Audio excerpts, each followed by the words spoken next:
Hello everyone, hopefully आप लोग बहुत ज़्यादा बढ़िया होंगे। हम लोग नासिक में हैं। मैं जो हमारा ये बेस किचन है हमारा मंचीज़ का, जो कि हमारा प्रीमियम बर्गर ब्रांड है। दूसरा हमारा एम्ब्रोसिया हमारा क्लाउड किचन का ब्रांड है, ठीक है, जिसके कि फूड ट्रायल्स भी यहाँ पे हमारे चल रहे हैं। आप लोगों ने देखा होगा पीछे शेफ़ लगे हैं। एक प्रकार से ये हमारा R&D हमारा बेस किचन है और मैं आप लोगों को यहाँ पर ट्रेनिंग दे रहा हूँ, ठीक है। अभी जो हम लोग ट्रेनिंग कर रहे हैं वो है हमारी फूड रीहीटिंग का। फूड रीहीटिंग का मतलब है खाने को किस प्रकार से हम लोगों को गर्म करना है। अब खाने को गर्म करने के लिए हमारे पास 3 प्रकार के इक्विपमेंट होते हैं। पहला हमारा ओवन होता है, फिर हमारा माइक्रोवेव होता है, तीसरा हमारा क्या होता है, हमारा स्टोर्स होता है।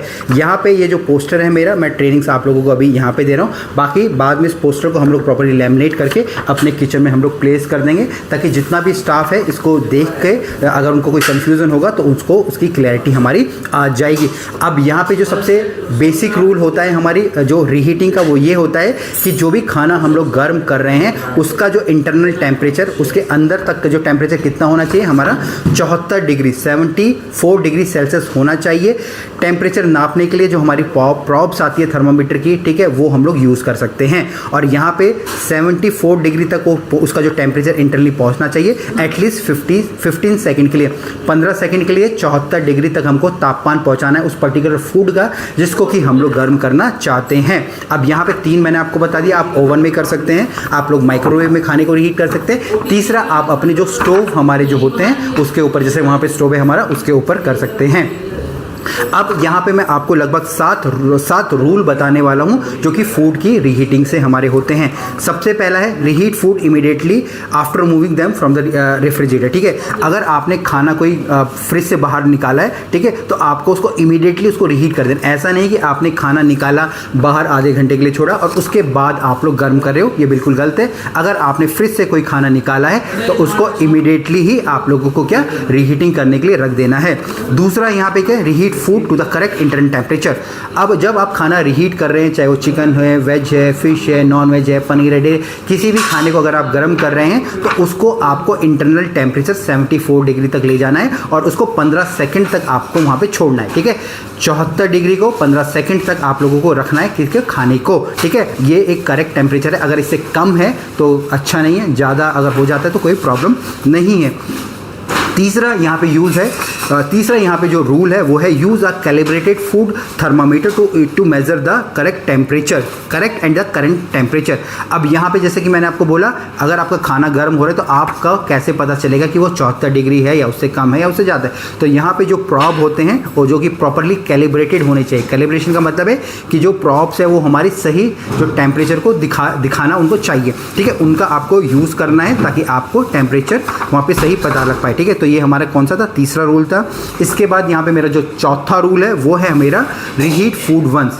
कोई भी खाने को हम लोग सिर्फ एक बार गर्म कर सकते हैं। आप एक खाने को 10 बार या 2 बार 3 बार नहीं कर सकते। एक बार आपने फ्रिज से अंदर आपने अगर खाना बाहर निकाला, उसको रीहीट करना है तो जस्ट आपको उसको सिर्फ कितनी बार, सिर्फ एक बार ही करना है। उसके बाद वो खाने को क्या कर देना, डिस्कार्ड कर देना। आप उसको दोबारा से यूज़ या रीहीट आप लोग नहीं कर सकते हैं।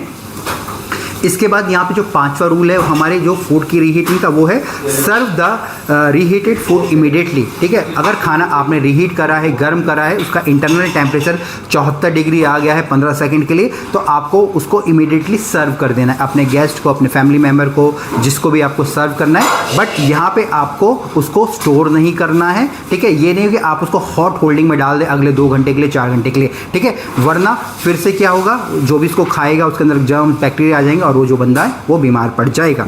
यहाँ पे जो छठा रूल है रीहीटिंग का, वो है use the proper equipment for reheating food, ठीक है। यहाँ पे आपको प्रॉपर इक्विपमेंट यूज़ करने, ठीक है। जैसे अगर ओवन्स हैं तो ओवन्स क्लीन होने चाहिए, अच्छे ओवन होने चाहिए, ठीक है। अगर आप माइक्रोवेव के अंदर कर रहे हैं तो माइक्रोवेव क्लीन होना चाहिए, ठीक है। और जो भी बर्तन आप लोग यूज़ कर रहे हैं, चाहे सेरेमिक का बर्तन है, ठीक है, या कोई ओवन प्रूफ बर्तन है, वो भी हमारे साफ़ होने चाहिए। आपके खुद के हाथ आपके साफ़ होने चाहिए।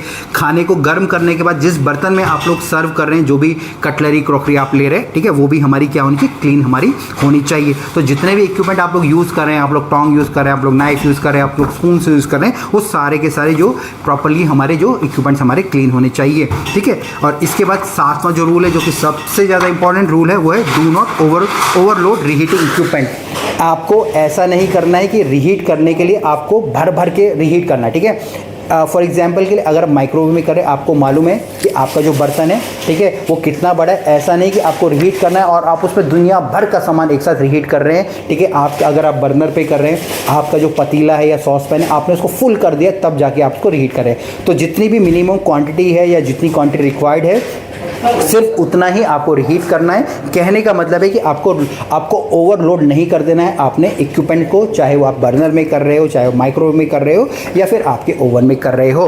तो ये रूल थे किसके, हमारे किसके, फूड की रीहीटिंग के, जो कि आपको यूज़ करने हैं डे टू डे एक्टिविटीज़ है अपने किचन के अंदर, ताकि आपका भी फूड प्रॉपर्ली रीहीट होगा और किसी भी प्रकार की समस्या वहाँ पे नहीं आएंगी। बाकी वीडियो में आप लोग मुझे कमेंट करके बताइएगा कि और किन टॉपिक्स पे आपको वीडियो चाहिए या कुछ क्वेश्चन हो, तब भी आप पूछ सकते हैं। फिर मिलेंगे एक नई वीडियो में, तब तक के लिए जय हिंद।